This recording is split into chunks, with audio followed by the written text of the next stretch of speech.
share your suggestion to improve the data quality for continue promote this go high in the future.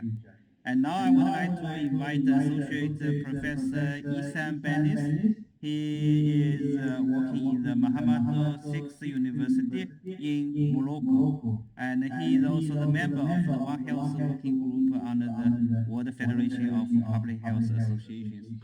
Professor, to uh, the next step to the future, because let's ask prediction that the near future where already the global one health index is now workable, and now we must turn the growing pilot project into a real national policy based on the evidence. So this is why I just want to share this prototype that of a platform that could maybe be a way to standardize the effort, the global effort about doing studies using GOI and publication information. For example, the missing or the gap of the evidence now is the use of the same indicator to measure if really what is considered as a validated scientific evidence is practical and accepted within the regional, the national, or the local level.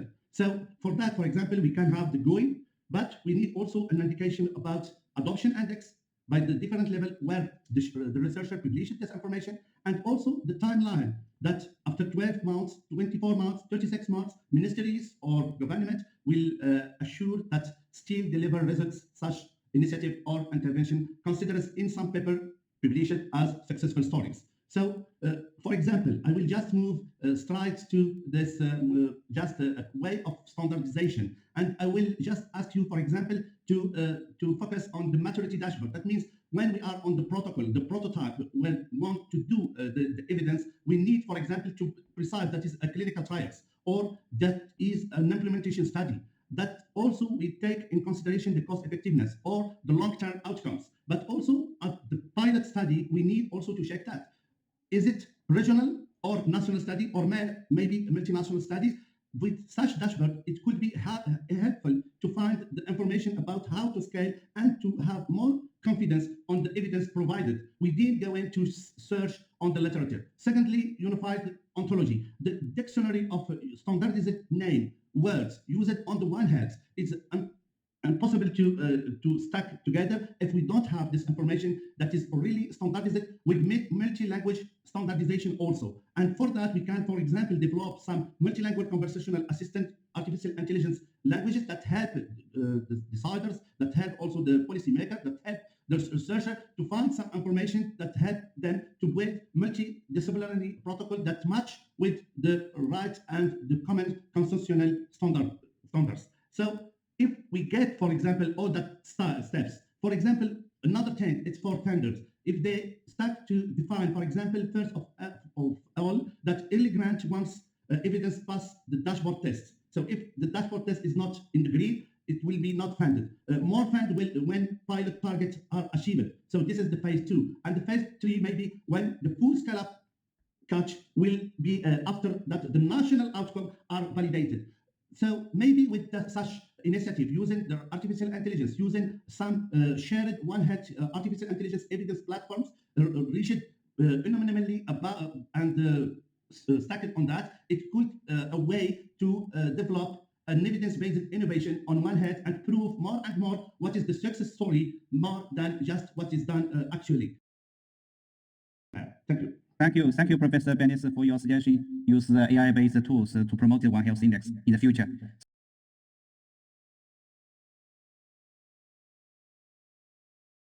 Ces projets pilotes en santé, avec l'approche One Health, une seule santé, qui ont l'air super prometteurs à petite échelle. Oui, sur le papier, ça marche souvent bien. Exactement.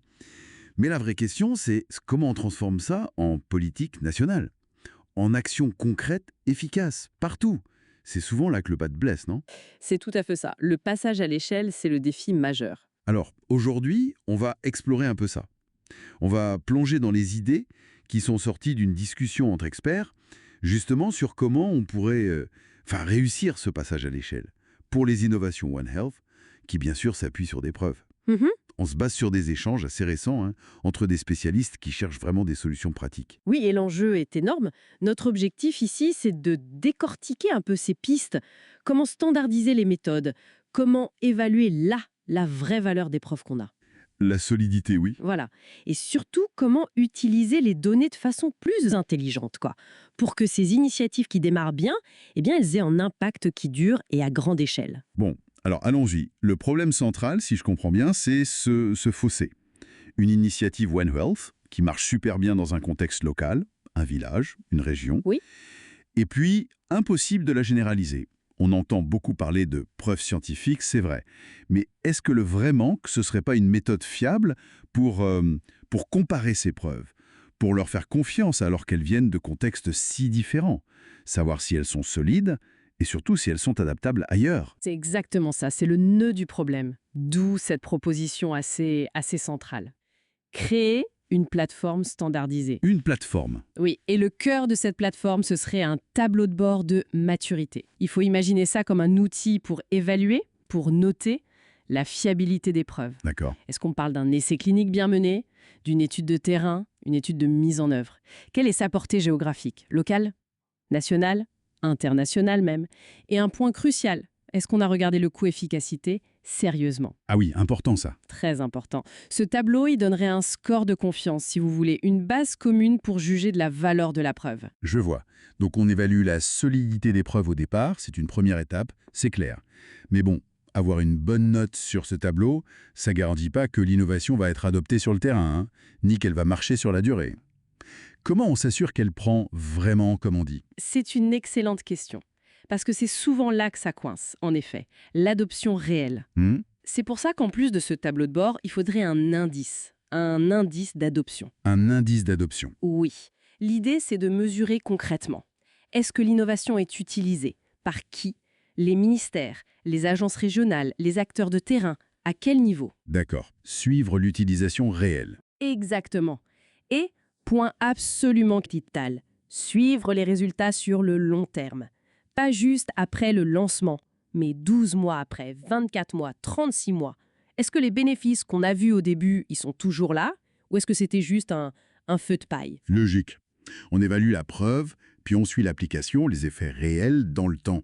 Mais pour pouvoir comparer ces suivis entre différents projets, ou même regrouper les données d'un même projet, mais qui viennent de différentes régions, il faut qu'on parle tous la même langue, non? Sinon c'est impossible. Ben oui, c'est le b.a.-ba. Et c'est là qu'intervient un autre besoin criant, celui d'une ontologie unifiée. Une ontologie unifiée, c'est-à-dire?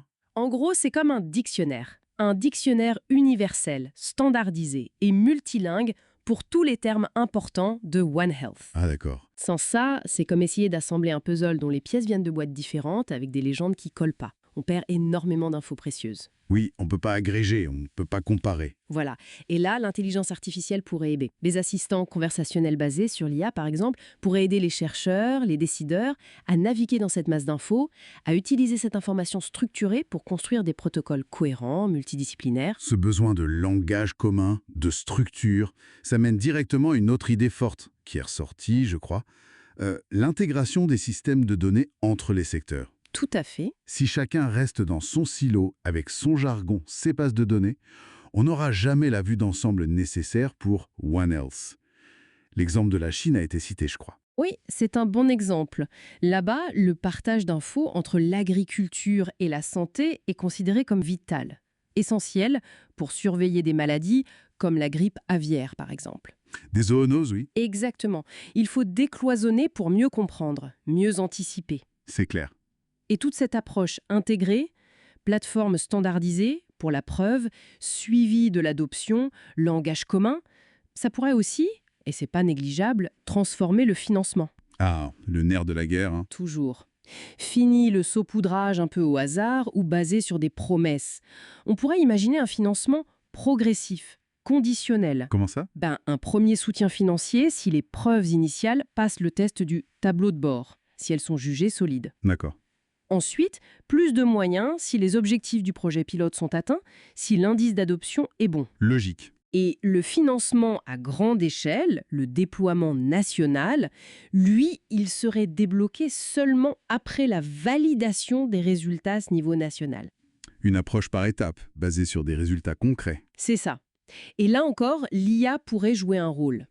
pour aider à objectiver ce processus d'évaluation, de suivi et identifier plus vite les vraies réussites, celles qui reposent sur des preuves solides et des résultats durables. Bon, alors si on essaie de résumer un peu les pistes explorées par ces experts pour améliorer ce passage à l'échelle des innovations One Health, qu'est-ce qu'on retient? Alors, plusieurs points clés. Oui.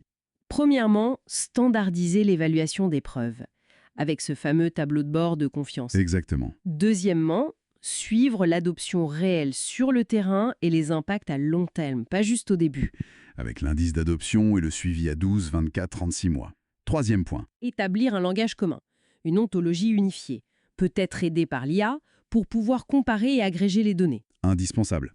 Quatrièmement, mieux intégrer les données entre les secteurs cruciaux. Santé humaine, santé animale, environnement. Oui, sortir des silos. Et enfin, cinquièmement, lier le financement à ces étapes de validation successives, un financement intelligent, progressif. Voilà, un financement basé sur les preuves et les résultats. C'est une bonne synthèse, je crois. Et vous voyez, ça ouvre une réflexion intéressante pour l'avenir, qui va un peu au-delà de juste constater ce qui a marché ou pas dans le passé. C'est-à-dire, Si on disposait réellement de ces plateformes standardisées, capables d'analyser des données complexes grâce à l'IA, est-ce qu'elles ne pourraient pas nous aider à anticiper? anticiper quoi? Les succès? Pas seulement. Anticiper les goulots d'étranglement potentiels. Voir les effets pervers, les conséquences imprévues d'une initiative. Et ce, avant même de décider de la déployer à grande échelle. Ah oui, passer d'une évaluation a posteriori à une forme d'anticipation. Peut-être. C'est une question ouverte, mais c'est peut-être là que se situe la prochaine frontière pour vraiment réussir le passage à l'échelle en One Health, une aide à la décision proactive, basée sur l'analyse prédictive des données. Une perspective fascinante. De quoi réfléchir en effet.